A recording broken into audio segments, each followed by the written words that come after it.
L'état de siège dans le Nord Kivu et dans la province de l'Ituri, annoncé le 1er mai de l'année 2021 par le président de la République démocratique du Congo, Félix-Antoine Tshisekedi, est entré en vigueur le 6 mai de la même année, était considéré par les autorités comme nécessaire pour contenir rapidement les groupes armés et rétablir la sécurité dans l'Est de la République démocratique du Congo.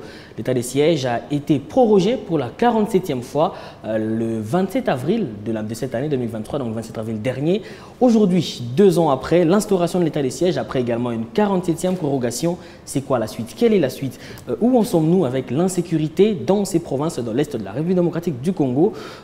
Puisque son objectif majeur était justement celui-là, son grand objectif était de lutter contre l'insécurité, mais surtout de rétablir la sécurité dans ces parties de la République démocratique du Congo. Mesdames et messieurs, bonjour. Bonjour et bienvenue dans cet entretien sur Mikuba Télévision. Notre invité du jour de ce jour est le docteur Jean Delapin Bangou. Vous êtes bien entendu notre analyste politique avec qui nous allons évoluer. Aujourd'hui, avec lui, nous discuterons justement d'une suite à donner à l'état de siège en République démocratique du Congo. Docteur Jean Delapin, bonjour et bienvenue.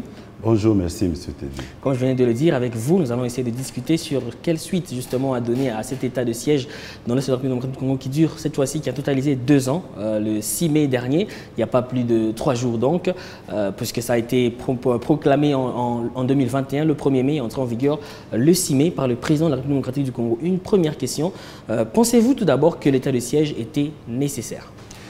Oui, selon le contexte de l'époque, l'état de siège était très nécessaire parce que pour le chef de l'État, il fallait répondre à l'un des besoins ou à l'une des préoccupations de la population du Nord Kivu, à qui il avait promis lors de sa campagne de pouvoir séjourner là-bas, se battre, disons, aux côtés de cette population afin de pouvoir leur redonner le sourire.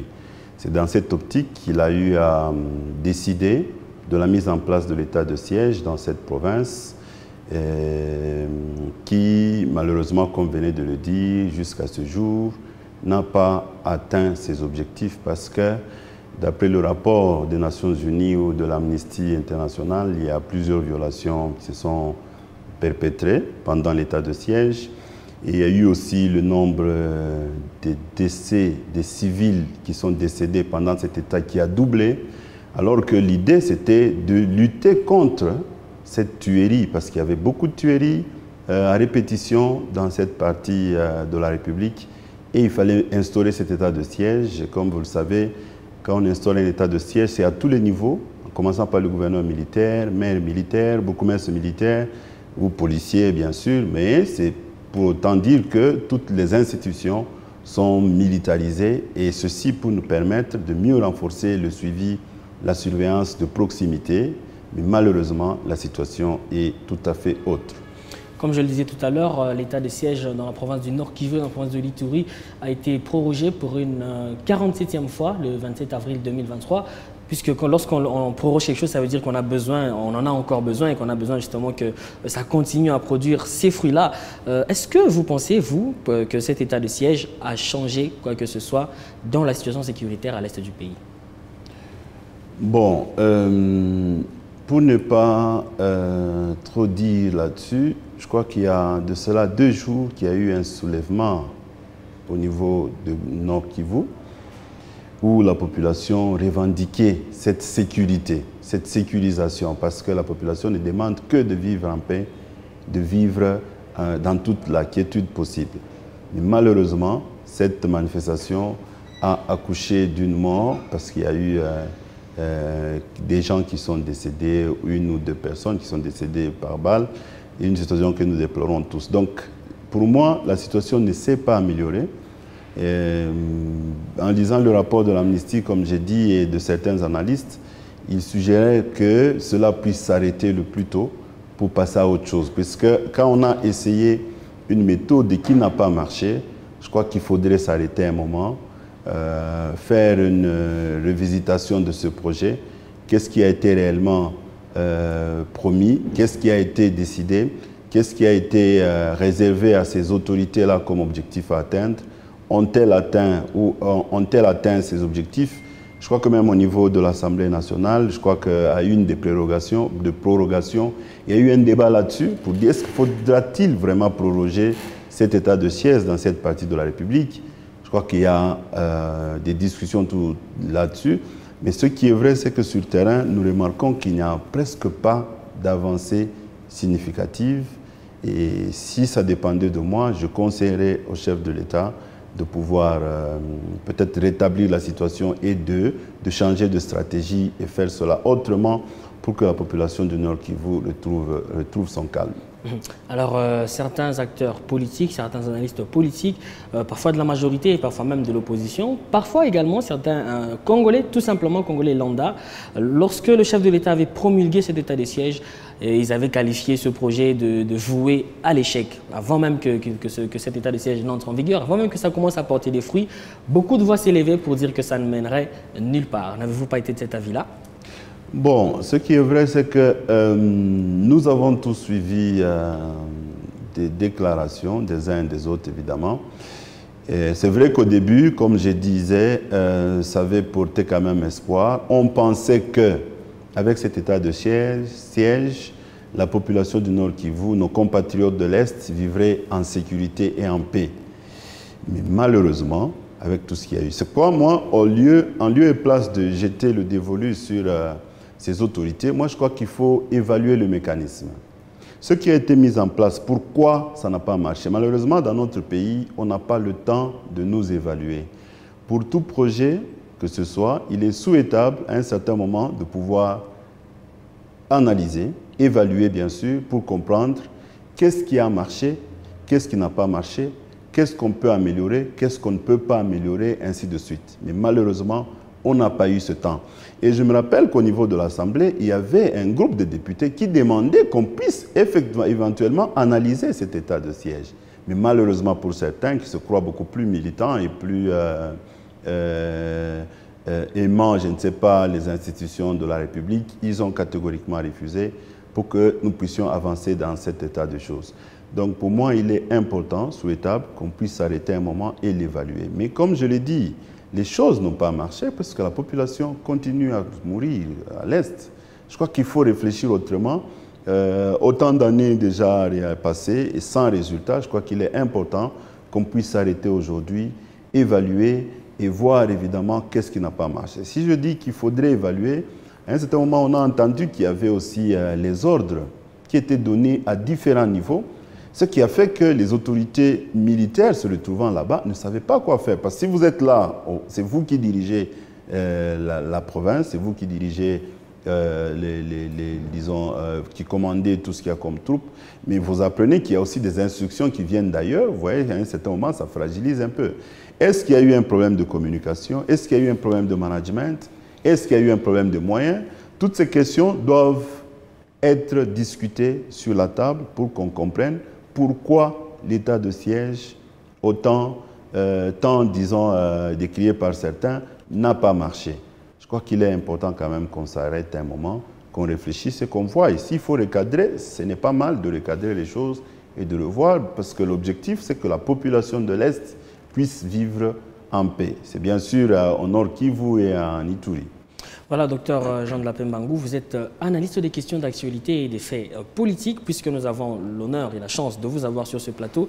Et puisque justement vous parlez d'essayer d'analyser et de se poser la question pourquoi et où est-ce que ça n'a pas marché. Alors moi j'aimerais bien avoir votre analyse sur ce petit point-là. Est-ce que, enfin vous pouvez ici nous dire, après 2 ans, l'état des sièges, enfin qu'est-ce qui n'a pas marché jusqu'ici?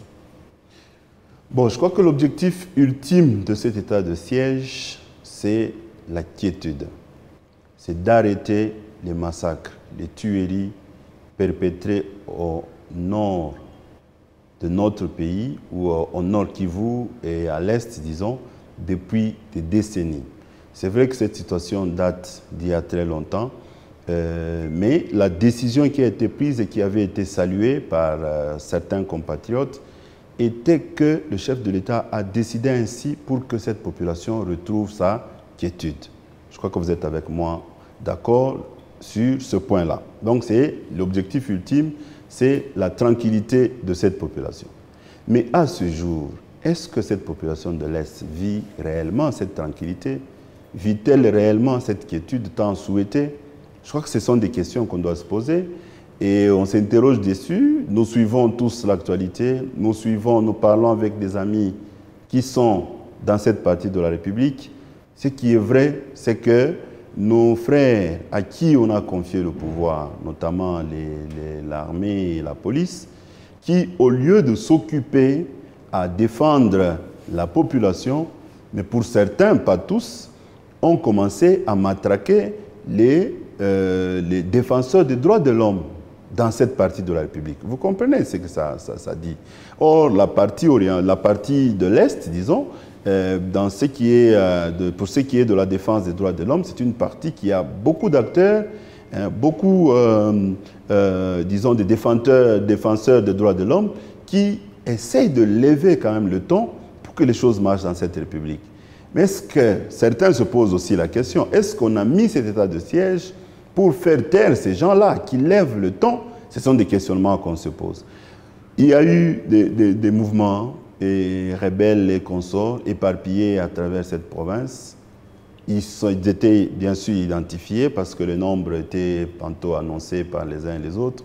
On aurait dû peut-être à ce jour se dire, sur autant de groupes armés, on a eu à anéantir autant jusqu'à ce jour. Je crois que ce sont des éléments qui peuvent plaider en faveur de la prorogation de cet état de siège. Mais si jusqu'à ce jour, nous apprenons toujours qu'il y a des mouvements, qu'il y a des groupes qui opèrent à gauche et à droite, or tous ces mouvements, tous ces groupes, ce sont des signes de mécontentement quelque part. Donc il est souhaitable quand même qu'à ce jour, que nous puissions nous arrêter, évaluer cela. Donc la situation sur place n'a pas évolué parce que je vous dis qu'il n'y a pas 2 jours, je crois, j'ai suivi à travers les informations, qu'il y a eu un groupe de jeunes gens qui revendiquaient évidemment la quiétude, la sécurité à l'Est, et parmi eux, quelqu'un a même reçu un coup de balle. Donc il y a des choses qu'il faudrait se dire. Si ceux-là qui vivent là-bas continuent à revendiquer, ça veut dire que les choses n'ont pas évolué. Nous qui sommes un peu plus ou moins loin, mais nous sommes tous dans la même République, quand c'est une partie qui souffre, nous tous nous souffrons et nous payons tous les conséquences. Alors, docteur, comme vous l'avez dit également au tout début de cet entretien, lorsqu'on a annoncé cet état de siège dans les 2 provinces de l'Est de la République démocratique du Congo, ça avait suscité un espoir. Ça avait donné vraiment de l'espoir à beaucoup, en tout cas beaucoup de Congolais, beaucoup plus ceux de l'Est de la République. Mais aujourd'hui, 2 ans après, vous parlez également de cette même population qui se soulève pour revendiquer, on va dire, le retour de la paix. Et alors, on s'interroge à quel moment, encore, où est parti cet espoir qui était né auprès des Congolais en 2021 et aujourd'hui en 2023, où est parti cet espoir? C'est là que moi je reviens à dire et à interpeller nos autorités pour dire qu'il n'est pas mal de revenir sur une décision. Lorsqu'on a pris une décision et qui n'a pas marché, il est souhaitable de s'arrêter et de recadrer cela. Donc l'état de siège, à proprement parler, ça n'a pas marché à ce jour. Nous demandons, nous supplions nos autorités de pouvoir prendre cette décision, de revoir cet état de choses. Autant mieux revenir peut-être à la gestion civile et de trouver d'autres mécanismes, parce que c'est faisable, parce que dans une proposition de solution, il n'y a pas que l'état de siège qui puisse amener cette population à vivre dans la quiétude. Il y a éventuellement d'autres solutions qui peuvent être mises en place et qui pourront aider la population à retrouver sa quiétude. Donc il est temps qu'on puisse revoir cela parce que 2 ans après, il n'y a pas de résultats palpables. Donc il est important qu'on revoie cela. Moi, je recommande à ce qu'on puisse revoir parce que les choses telles qu'elles se font, on ne dit pas que ça a été mal fait, ça se fait, mais ça n'a pas abouti à des résultats. Donc c'est normal que nous puissions mettre une stratégie en place, mais qui n'a pas marché. Mais seulement qu'il faudrait avoir le courage de se dire non, on peut revenir à la case de départ, on peut réorienter la décision, on peut réorienter autrement les choses parce que la population, tout ce qu'elle demande, c'est qu'elle puisse vivre dans toute la quiétude possible. Alors justement, docteur, pendant ces 2 ans sur lesquels se sont étendus l'état de siège, on a senti la tension à l'est de la République démocratique du Congo a monté d'un cran. Le Rwanda est désigné comme principal agresseur de la République démocratique du Congo. La communauté internationale a également levé la voix par-ci par-là pour condamner cette action. Mais aujourd'hui, si dans tous les coins de la République démocratique du Congo, on demande aux autorités de revoir cette situation et d'une probable, bien sûr, levée de l'état de siège dans ces 2 provinces, qu'adviendra-t-il de l'insécurité? Quelle suite il y aura pour cette insécurité à l'est de la République démocratique du Congo? Merci beaucoup, M. Teddy, de la question qui est très pertinente. Nous n'avions pas d'état de siège, nous contrôlions tout le territoire du pays. Nous instaurons l'état de siège, tout de suite après, il y a une partie de la République qui est prise par les rebelles M23, commandités par les Rwandais. Nous devons nous interroger. Parce que nous avons mis l'état de siège, comme je l'ai dit au début, c'est pour consolider davantage et sécuriser davantage la contrée, la patrie, défendre l'intérêt ultime de la patrie. Et la zone qui est devenue la plus militarisée du pays, malheureusement, c'est par là que les rebelles sont entrés et ils ont pris même certains territoires qu'ils sont en train de contrôler après plusieurs mois ou plusieurs jours. Aujourd'hui, ce sont des négociations. Donc, nous devons nous interroger sur la question. Je crois que c'est important. Nous n'avions pas cette forte concentration des militaires dans cette partie. Nous contrôlions tout le territoire. Nous renforçons le système, nous renforçons la sécurité, nous renforçons les militaires, nous renforçons tous les moyens, parce que même le budget, il y a eu même un impact sur le budget, parce qu'on a dit c'est l'état de siège, ça doit consommer ce que ça peut consommer, et tout cet argent, ce sont les contributions ou les contribuables congolais qui sont en train de payer de leurs, disons, salaires, et impôts et consorts. Donc nous avons tous le droit de nous dire, nous avions investi tous les moyens possibles, mais nous n'avons pas obtenu les résultats. Donc il est important de s'arrêter et de revoir cela. Parce que nous avons tout fait pour que cette zone soit sécurisée, mais malheureusement, c'est la partie aujourd'hui qui est occupée par les rebelles. Je crois que je ne voudrais pas entrer en détail pour parler de ce qui est de cette question, mais visiblement, par rapport à ce que nous voyons, nous comprenons déjà que les choses n'ont pas marché. Parce que nous avons renforcé la sécurité, nous avons renforcé, doublé l'effectif, donné les moyens qu'il faut, mais les choses n'ont pas marché. Ce n'est pas de la faute de ceux qui sont au front, mais c'est peut-être la faute de la stratégie mise en place.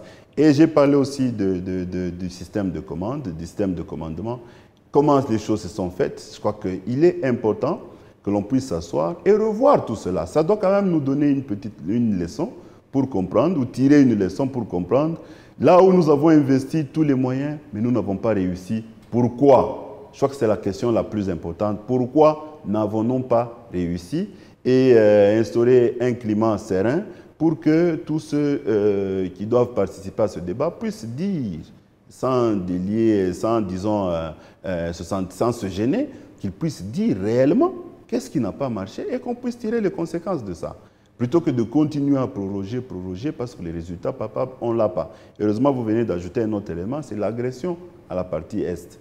Parce que la partie qui est fortement militarisée, mais malheureusement, c'est la partie où les rebelles sont entrés et ils contrôlent une bonne partie aussi de notre territoire ou du Nord Kivu, ce qui ne nous fait pas plaisir à la majorité des Congolais. Alors, docteur, une question que j'ai envie de vous poser avant que l'on se sépare, puisqu'il ne reste que quelques secondes.